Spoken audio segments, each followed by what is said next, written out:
Good afternoon, everyone. Good afternoon, everyone.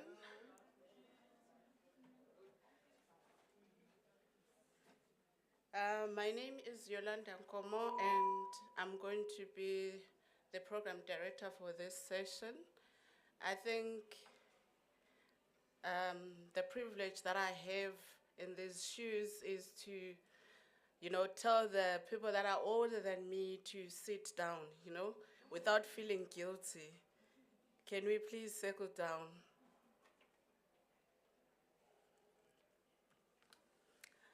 Firstly, I would like to greet in absentia the VC, Professor Mtose, the DVCs, the university executives, the Dean of the Faculty, Professor Hwelen, Deputy Dean of Teaching and Learning, Professor Vezi Makigaba, Deputy Dean for Research, Professor Kastram, distinguished guests from local and international, um, all protocol observed, you are all welcome to this session.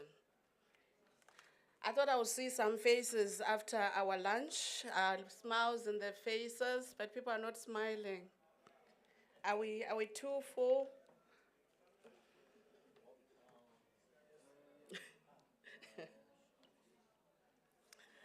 Um, over the past 2 days, we had listened to a number of presentations, and I think all the presentation are speaking the same language, which is trying to find the solutions or the African solutions. I did say that I have the privilege of telling the people that are older than me to sit down today without feeling guilty. And I'm not feeling guilty, Prof. But you also didn't consult with me about the program. Thank you, Prof. We have a whole session that we need to do before this. So can Thank we you, just Prof. ask Mr. Matimbu to help to give us 5 minutes? 5 minutes. Please. Then I'm sitting down. All right.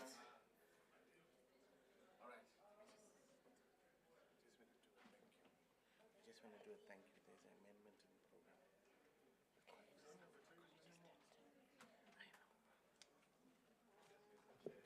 Senzo?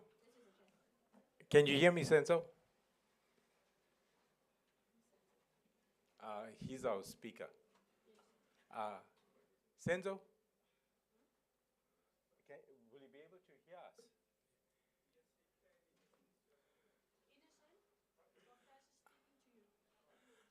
Oh, no, no, no, not innocent, Peter. My cousin. Oh, your cousin. Mr. Msembu, can we request that you unmute your mic, please? We can see the presentation as well. If you can just unmute your mic. He's talking. No, his mic is off.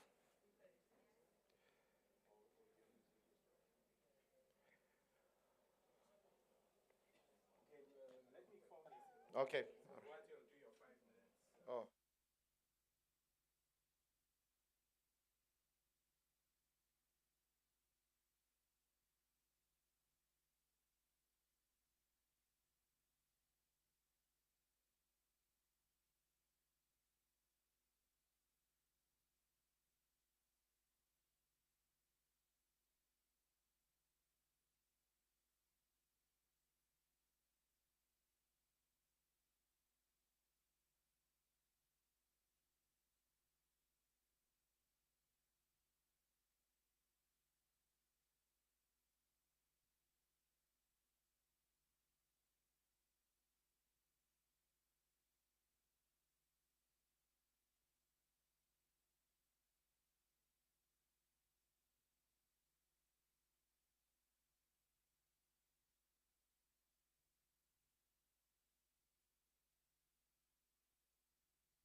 Anyone who would like to participate, please come forward. We just need 20 people for now. We'll tell you why.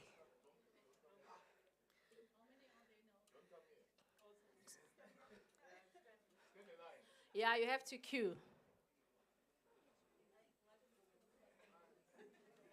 We've got a very nice surprise for you.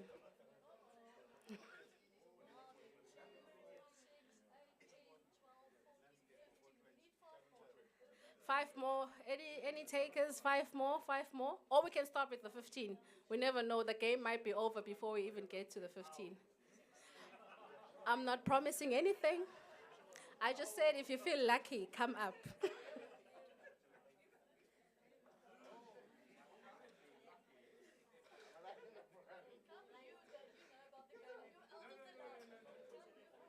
Okay, so where does our queue end? With the lady with the white top? Are you at the very end, lady, Sissy? There is somebody. Oh, okay, the gentleman with a hat, beanie. It's fine. Let's start with 15. Shame. Sorry, Charlene. Family and friends cannot participate.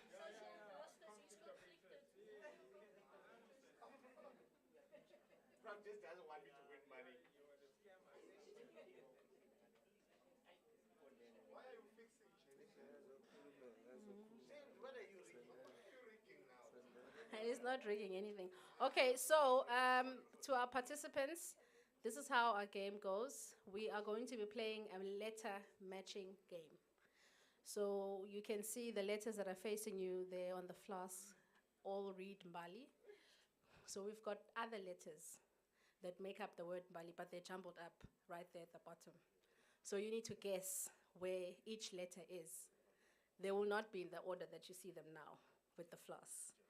So you get one chance each. You miss, you're out of the game. If you happen to match correctly, you'll get another opportunity to try and match another letter.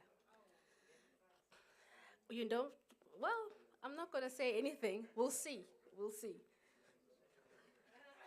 All right, so the gentleman will tell us when we're ready to start. James?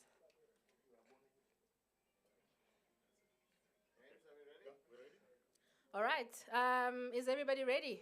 Yeah. Okay, so we will start the game in 3, 2, and let's go. So for every, the places, the orange paper there, that's where each letter is.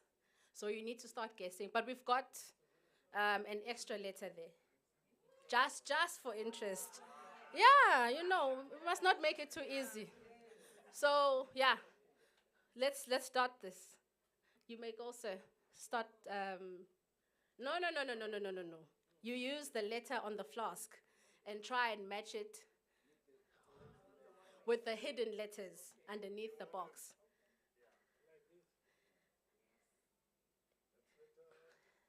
That's a B. No. Sorry, you, okay, that's it, you're out. You're out!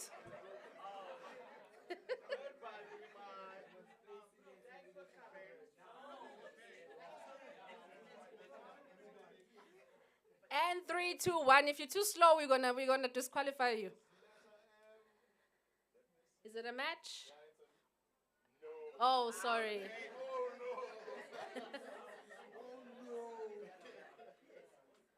Yes, let's just keep going.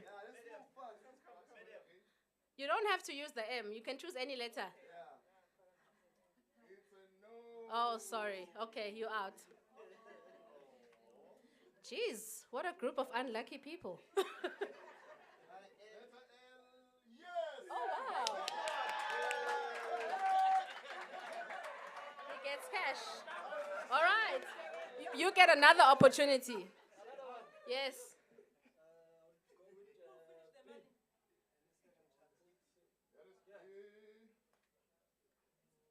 No.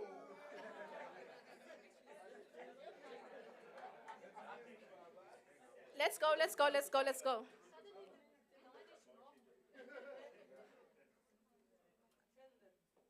I. Let's see.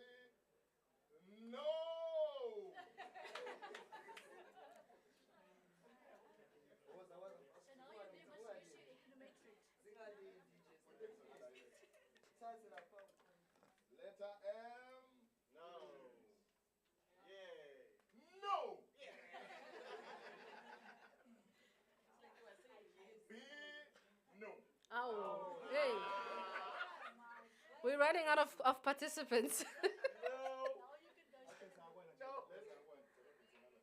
Letter I, let's see. No. Yes! Oh, wow. 150 rands. Oh, okay, another chance, another chance. Quickly, quickly, please. Letter M. No, yes! I win. I innocent.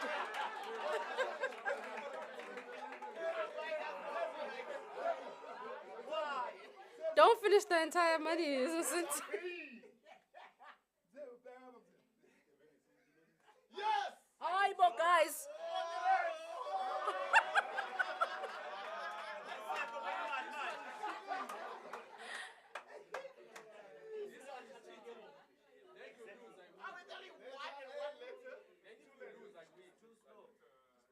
Innocent, we're gonna disqualify you. Yo. Is it, guys? Is it, or is it not? James. Yes! I.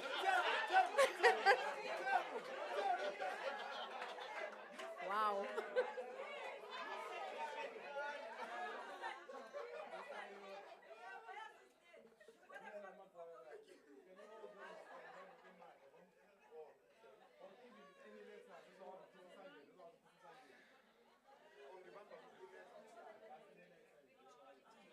Okay. Okay, thank you for the participants.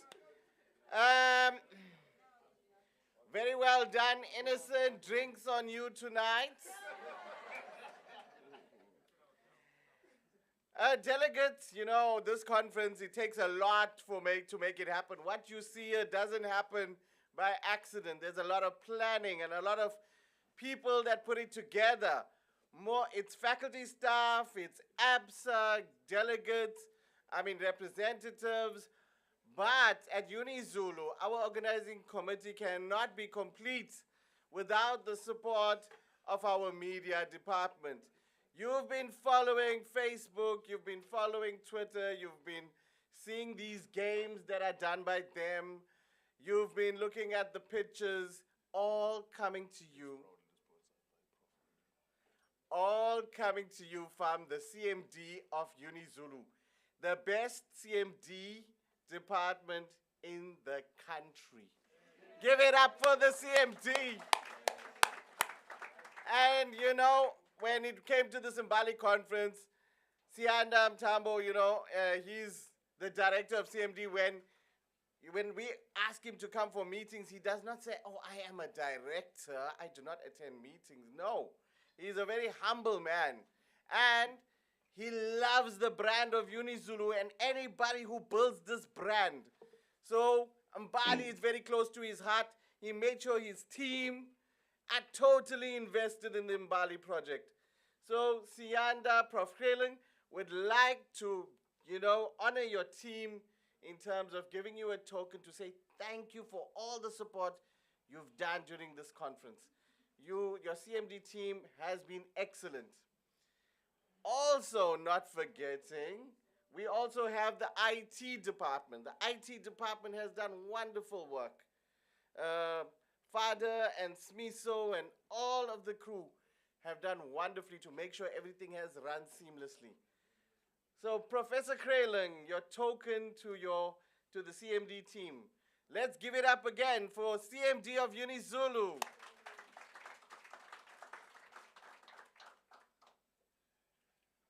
Do you want to say a few words? Good afternoon, team. My name is Usianda Mtambo, CMD, Head of Communications and Marketing. I have my team with me, but we have a new manager who's Unaledi Wagahlefane, who was a publications officer. So I'll hand over to her to introduce the rest of the team. Simnike ithuba nje naye simbongele uNaledi for being a new manager for communications and marketing. Siyabonga kakhulu. uNaledi will take over and then introduce the rest of the team. Thanks. Thank you, Mr. Mtambo. I've already been introduced. So on my left, this is Mr. Xolani Ngidi, and he is one half of our graphic design team. And then next to him, we've got Miss Nomvelo Kulu, who is one of our interns. She's dedicated to the writing section. And then next to her, we've got Miss Nompilo Dlamini, who deals with our student recruitment endeavors. And then next to her, we've got Miss Sibahle Domagode. She's our newly employed intern. And then next to her, we've got Miss Tobile Mdluli, who is our events coordinator. Next to her, Miss Pamela Mlaba, who is also an intern assisting Miss Mdluli. And then we have Miss Camille van der Vijver, who is the second half of the graphic design team. Next to her, we've got Mr. Xolani Ncube. You may have seen him. Surely you saw him. He's the guy who's been making you look beautiful on our social media platforms. He's an intern, but he's assisting the multimedia team with photography and videography services. And then next to him, we've got, Meli, could you please just move closer to Xolani? Okay, the tall gentleman there with the blazer is Mr. Meli Gwebu, and he is our webmaster. Next to him, we've got Mr. James Twala, who you've definitely seen during the course of this conference. He is our multimedia person, one half of the multimedia team. And then last but not least, we've got Mr. Sokela there holding a camera right there in the middle of the room. He's also part of our multimedia team. And that, folks, is the team that makes SCMD work at its best. Thank you so much. I just want to say thank you. Thank you to everyone. I'm going to exclude the people that is running around here because here's Charlene is coming. The red ones are for the naughty ones that is still around. So I'm going to give this black bags to the people that Sianda told me need to go back to office and go work. Thank you, Sianda.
Okay. I hope everyone enjoyed this session, although we didn't win, although it seems as if there was a correlation between CMD and Mr. Mtembu there. I don't think it was fair. I don't know, but yeah, there were some biases there. How can you take everything, Mr. Mtembu? It's not fair. But anyway, congratulations. Okay, I've got an announcement. Participants are requested to fill in the evaluation survey. It has been emailed to you. Please complete it. We appreciate that you do it as soon as possible, so that you don't forget. Because once you leave the Mbali, you'll be busy with other things and you forget. Okay. I was saying that over the past 2 days, we have been listening to a number of presentations, and I think we all speak the same language of trying to find the solution for our African problems. And in order to do that, Prof. Siepe mentioned that we need to know or identify these problems, because we cannot have the solution without identifying our problems, or without us knowing where the challenges are coming from. So he asked the question whether we really understand what we are suffering from. What are our challenges? And I think as the scholars and the researchers, we will be going out there and trying to, solve our challenges or our problems, or coming up with these solutions. With that being said, I want to propose a new way of greeting. I know that since we came here, we've been greeting each other, the normal way. How are you doing? No, I'm fine. Are we really fine?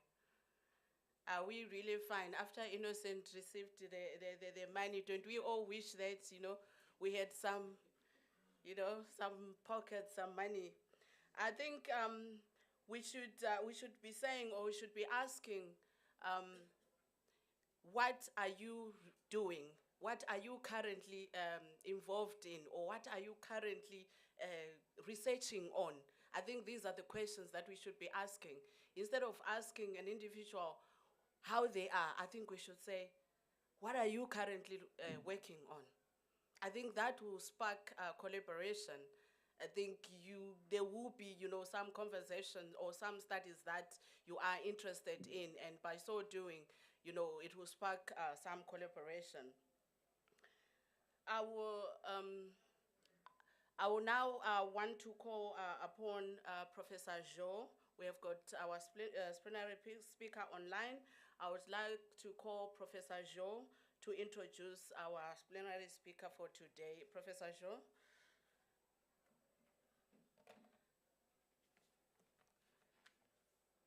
Thank you.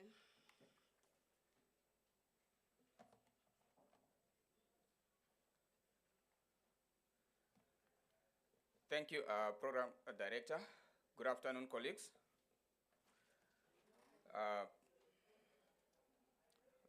Program Director, good afternoon. Afternoon, Prof. What are you researching? What are you currently doing?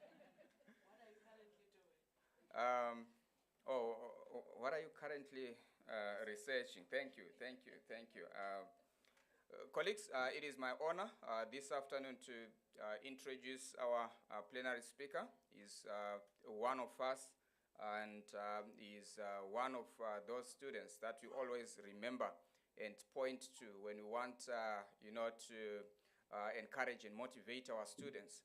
He was here with us in UniZulu, and surely he demonstrated before our own eyes, that with hard work, determination, you can achieve the great dreams that one has.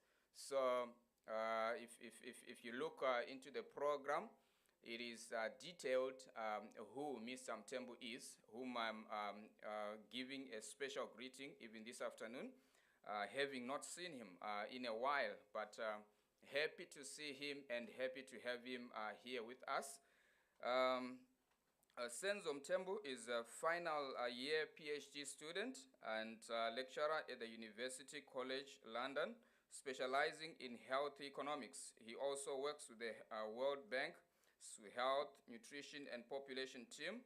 His academic journey includes obtaining a BCom honors in economics from the University of Zululand, a Master's of Commerce in Economic Science from the University of Cape Town, and Master of Science in Political Science and Political Economy from London School of Economics.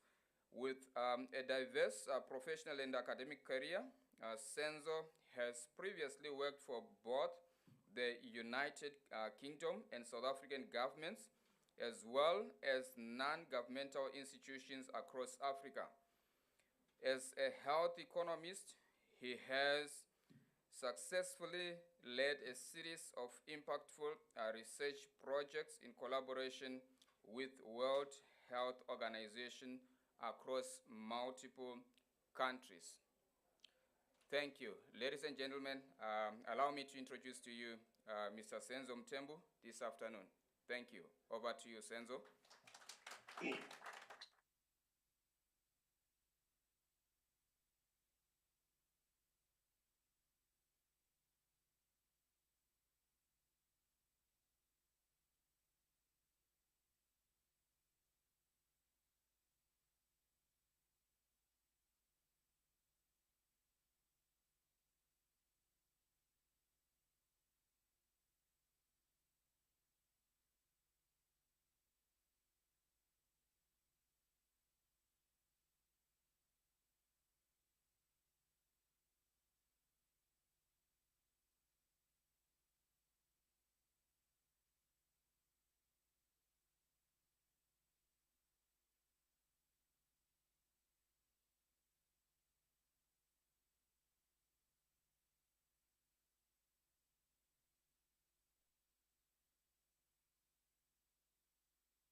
communicable diseases, non-communicable diseases.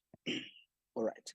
So we're going to have just a brief background on what is NCDs, why is it an important topic, the rationale for it, and basically the link between the NCDs and obesity.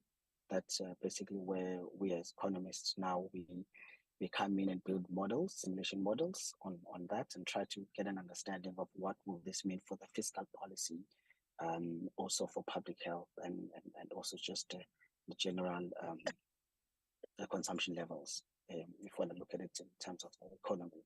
And I will just look at the case for Kenya that we've worked on, and what is our take-home message from this.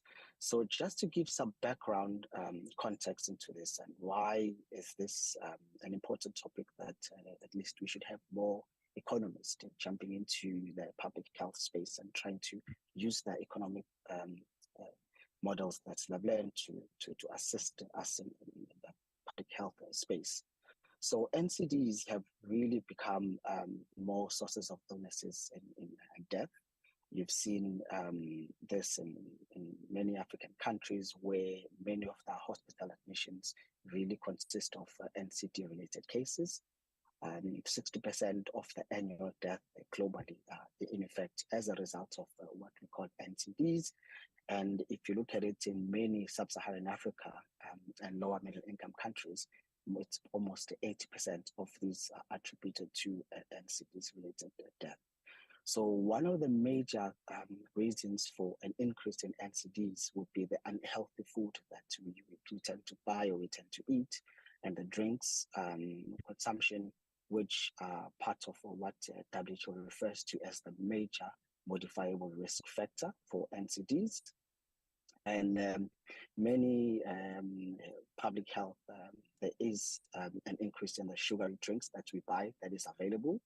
And that is in effect contribute to the skyrocketing increase in NCDs. So while obesity has many causes, we have found out that part of the overconsumption of sugary drinks, or what we call in South Africa cool drinks, is one of the important factors that we need to specialize in and try to address this using the policy tools that we have. And these policy tools are basically influenced by the models that we can take from economics and try to use that to propose the actual right policies. All right, so the rationale for sugar tax in many sub-Saharan African countries, if you look at just the trend of the obesity rate in sub-Saharan Africa, you're able to find that South Africa has actually one of the leading prevalence of obesity in sub-Saharan Africa. And this also followed by many countries, which part of it in top 10 is Kenya. You also have your Nigeria there. You also have your Uganda in that list, and this is because of the trend that have seen over the years that the overconsumption of sugary drinks has really gone up because people tends to really afford it now. And we're going to touch on that as part of presenting some of the findings that we've were able to find out in the past. And globally, 39% of adults really are considered to be obese. And of these 39%, 39% are considered to be overweight, and the 13% are considered to be obese. And this is what was published by WHO. Of course, this is much more updated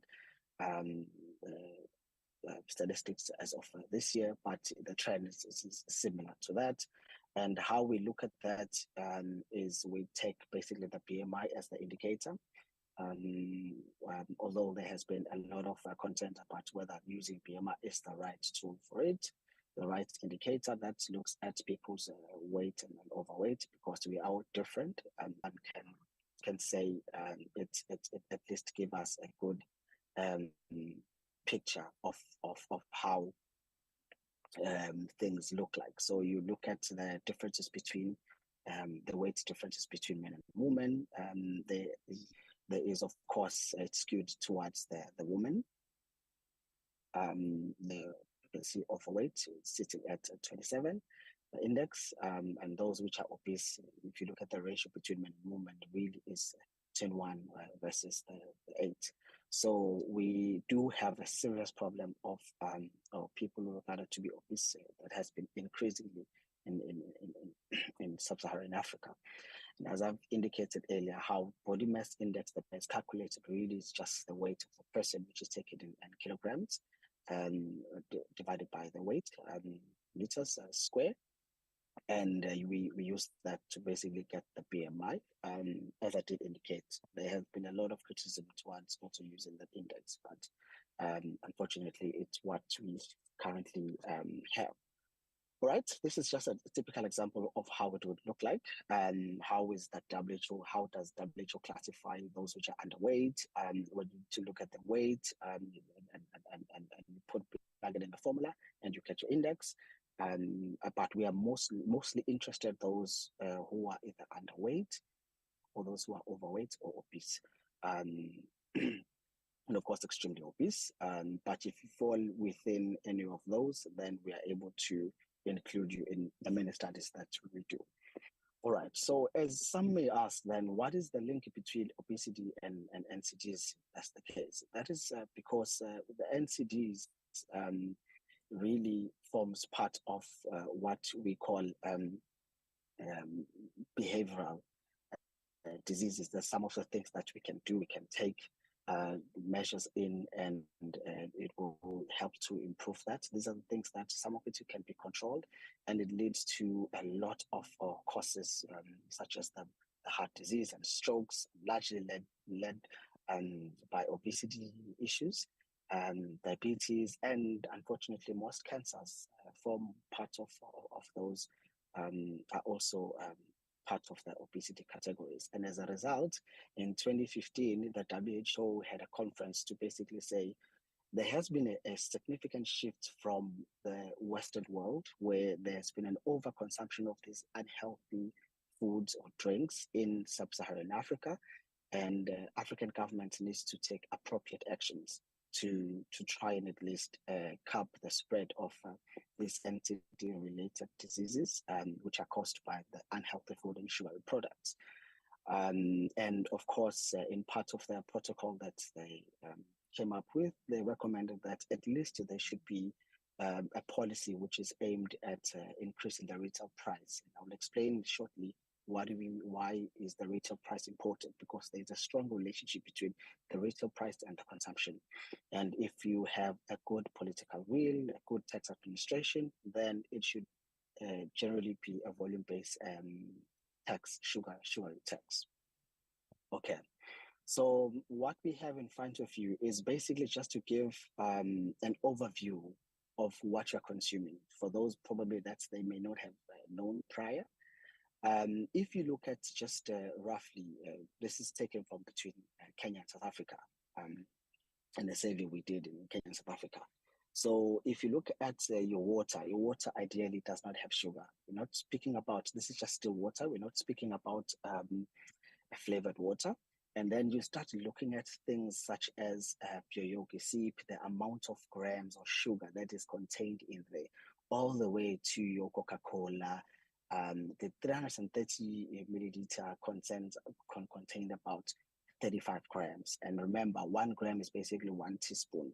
So as you drink your Fanta Pine, as you drink your Fanta Orange, as you drink your Powerade and things like that, if you look at the back, you are able to see how much of sugar that it contains in that liquid. And why this is an important study for us, it's because in many countries, or let's say in sub-Saharan Africa, you find there's someone who's thirsty. Like right now, you are attending a conference, people are thirsty, they want to drink. We try to advocate to at least increase the tax such that you are able to choose water, make water cheaper, so that you can choose the right calories for water as compared to buying, let's say, a soda. Because what the soda will do is the soda will make you feel like, okay, you are not thirsty, but in a nutshell, you're still going to continue to be thirsty. So this is what we regard as the empty calories. So you're just drinking liquid because you think you are thirsty, but it's not really what your body needs. And then secondly, our bodies process liquid sugar very much different from the sugar in foods, especially because it packages it in fiber. So this is packaged like fiber-like type as compared to what you currently get if you were to eat an orange. So fiber digests more slowly than liquid, and the sugar is thus released more slowly in the bloodstream, right? So if it is a liquid form, more sugar goes to the body's vital organs than the body can handle. So you are sitting there with, let's say, 1 can of Coke that you've just drank, and it's basically goes to your vital organs and it stays there for longer. It takes very long to process it. It overloads your pancreas and liver, and most likely leads to, that's what you get now, people living with diabetes. One of the reasons you have people living with diabetes, having heart diseases and liver diseases. and stuff, because the body tends to respond to the blast of sugar by producing what we call, in the medical term, is the triglycerides. So that's more like the fat globules which are stored in the liver. It stores that food and starts to eat that food and starts to think that's actually the right food and it should be eating. So all of that, me and my colleagues have spent significant time trying to understand, working with the medical team, trying to understand when you drink sugar as compared to the sugar in food, where does it go, what does it do, and now what does it mean for us economists now? All right, so what can we do when we now understand that one can of sugar does what to you and how long does it stay in your body and things like that? So right. One of the critical tools that we try to understand really is the affordability, the real price of what we regard as the SSB. SSB stands for sugar sweetened beverages, because these are sugar, or those which taste much sweeter, but it's non-alcoholic beverages. If you look at in many of low-income countries, you get to realize over a period of time, these products, their real price have actually reduced. And it follows the same trend, of course, with high-income countries. But you, for other products or other goods in many low-income countries, they tend to increase over a period of time. But why specifically these ones, which makes a huge damage to a human, to your body, why do they decrease over a period of time? Their actual real price, because they want to make it affordable so that anyone can afford and drink it. And that's basically, you need to understand the behavior of, let's say, the sugar industry. All right, now there are many countries around the world which have taken this and decided to do something about it, to say, let's introduce a sugar taxation. But what will that do to the economy at large? You look at what happened in Norway, which became the early countries that started sugar tax. Some of them call them different type of tax. Some of them actually even call them fat tax, because of understanding where it goes to and things like that. All right, so you have your Hungary, you have your Mexico, which has been studied a lot. The United Kingdom itself does have a sugar tax, and they tend to improve it every year. So sugary drinks are extremely very high here. Ireland, but one of the interesting cases is in South Africa in 2018. They also introduced a sugary tax, and which saw a lot of changes within the sugary industry, of how they then put sugar. If you look at the sugar before 2018 in each, let's say, can of Coca-Cola, and look at the sugar now or after the sugary tax, you would see that there has been some improvement, or at least there has been a reduce of sugar that has been put in those can of Coke or can of Sprite or Pepsi, whatever you want to call it. Now, to look at the methodology that me and my colleagues use when we want to basically model the what we call a sugar tax and SSB consumption, to try and understand where all these parameters, how they interact with each other. It starts with basically a person going to the store and understanding the behavior of that people actually respond to the price, not the tax. So the government can put as much tax as they want, but if it does not reflect on the actual price at the store, at the retail store, then it will almost have no effect at all. So that also one of the parameters that we usually consider when we building these simulation models.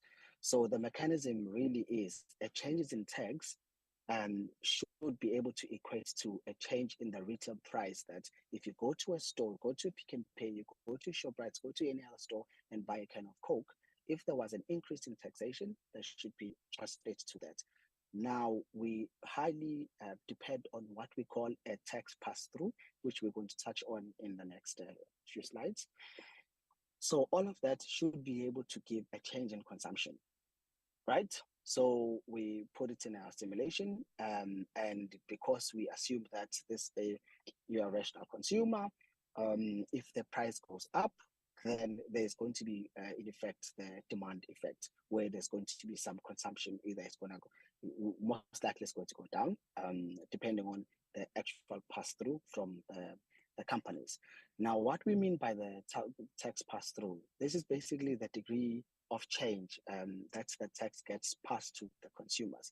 Let me make a typical example where if the government decides to increase taxation by, let's say, 5%, and then you find the the industries, those that produce, let's say, Coca-Cola, for example, if they pass the full tax, that full 5% to the consumers, where the price increases by 5%, that we say now is a full pass through. But because they always want to make sure that tax is cheap, the actual product is cheap so that you can afford it, then they would do what we call an undershifting, where they basically increase it. If the government did 5%, they would increase it by 2%. That means they would take on the 3% increase. Although it's not sustainable for a long run, but for them, that will still make the product more affordable, because ultimately that's what they want. You make the product more affordable so that people can drink it. But the product itself, it's not good for people to drink. So the degree of pass-through really depends on many things: the price elasticity of demand, how competitive is the market, if you have, let's say, a monopoly or not, and how, if you look at products such as tobacco, for example, you have BAT, which is a multi-billion-dollar in company, and they're able to take on some of the increases and things like that. And also depends on the possible reformulation of the sugar content, which we want to speak on. And now the impact of price on consumption, we've spoken about this. We've got part of parameters which we include in designing the model. That includes the price elasticity of demand. You look at also the income price elasticity of demand. So you look at how people, the rate of when they would change from consuming an SSB to maybe other drinks. In this case, a lot of studies which were found that, especially for sub-Saharan Africa, the rate is actually at 0.8%. And then you look at, there's been some studies which has been done for different regions and different income groups, and we take some of the things, if let's say, for example, we want to do a modeling for Uganda. There has not been a study which has been done there. We will take the average sub-Saharan Africa or many lower middle income countries and take that and we put it as one of the parameters in our model, and we make a key assumption that we're assuming that because it falls under, let's say, lower middle income countries, that's how it's going to look like. So we take all of that into consideration. So technically, how the model looks like, and this is part of my PhD, where we look at basically just an introduction to a tax for let's say for Kenya. As you can see, it starts off with just introducing the tax, and then on your left-hand side, you're assuming that because of what we were speaking about, the actual tax pass-through, that is going to translate to prices. And then because of that, and then you look at now the elasticity of demand, the rate at which now people are going to change to substitute this for other healthier products, which are assuming much cheaper, then which has a net effect on consumption. And then once consumption reduces, and then you're most likely to have also a change in your PMI, because there's going to be some level of change or some level of net consumption which is reduced. Another instance would be if, let's say, there's going to be a product reformulation. What we mean by that is that once you introduce the tax or you rate it so significantly high, you're going to have a reduction in the sugar the sugar that has been put. So you basically say all companies for, let's say, 500 milliliter Coca-Cola. I'm making Coca-Cola as an example, but I'm not basically saying focusing on them. You would want to say what you would want to do as a responsible government. You say all, let's say, 500 milliliter Coca-Cola. You want, if they, before the tax, let's say they were putting 30, 30, let's say 30 gram. But if you say to them, I'm going to tax you up until, I'm going to let you not, I'm not going to include any tax up until 10 grams. But any additional gram of sugar that you put in a 500 milliliter, I'm going to increase tax. I'm going to be adding tax on that. So basically, what you are doing, because companies are driven by profits, they're going to want to reduce the sugar level that they have, and then they still sell the 500 milliliter, but they have less sugar than they previously had, which is what now we call product reformulation, which you also want to inspire as a responsible government. But of course, the government makes a lot of tax, which should be earmarked to a lot of building hospitals, building rehabs, and also building a lot of NCD wards and things like that. So you also look at what that money can do in terms of the economy, because it generates a lot of government revenue. So that's basically what the model looks at, and there are many things which come into that, but the critical parameter that we've spoken about is basically the ones which we were looking at. If you look at the South African case, for example, you see that pre-April 2018, there was a sugar content of, let's say, it was 14 grams for 200 milliliter low-fat milk. So, but after that, you saw there was now, sorry, it was 20.4 grams, but after that, it was 17.4 grams because the tax have inspired a product reformulation, which is basically what you want to do. Reduce the sugar because there's too much sugar in many of the products that people eat. Now, for the paper that we're working on for looking at the situation in Kenya, one of the papers which we published in this working paper, there has been a lot of NCT-related hospital admissions in Kenya, where you have at least, it accounts for 50% of total admissions and over 55% of the actual hospital death. That's quite a lot. So overweight and obesity rates have increased from 25% to the 9 to the 3% in 2014. We're waiting for the new DHS study, which is going to basically tell us how severe the situation is. But if you look at in 2015, 39% of the Kenyan women and 17.5% of Kenyan women were actually regarded as overweight, which inspired their own government to basically say, let's have a national strategic plan where we're going to try and identify which of these risk factors that we can basically tackle. Of course, tax is a big topic in Kenya currently, as you probably may have known that the government wanted to increase the tax through the finance bill. Of course, there was a lot of protest and they have shut it down. But this is not to say they don't have tax on all drinks. So they do impose a 10 Kenya shillings excise tax on what they call non-alcoholic drinks. That is all drinks, regardless of how much sugar they have. So what I'm proposing is basically to have a sugar content, a sugar-based content tax, not just tax which applies throughout, whatever you have, as long as it's non-alcoholic, which is currently what they have, which they imposed in 2018. So because it was not geared to public health, it was more like they just wanted revenue, which does not make sense, basically.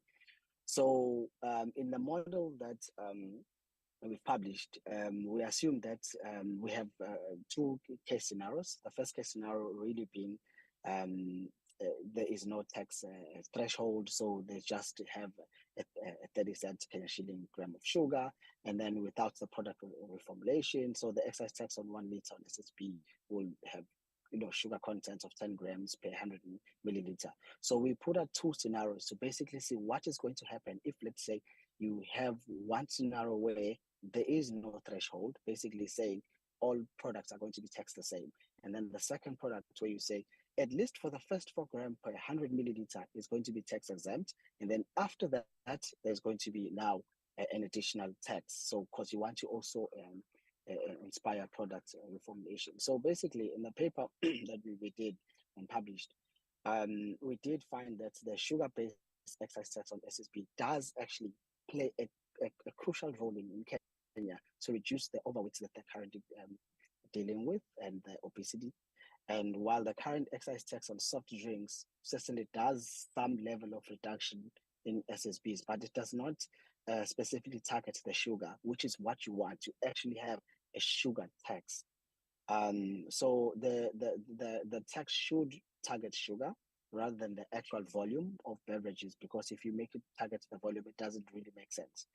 And that is part of the work that we are currently doing and also engaging with the government on.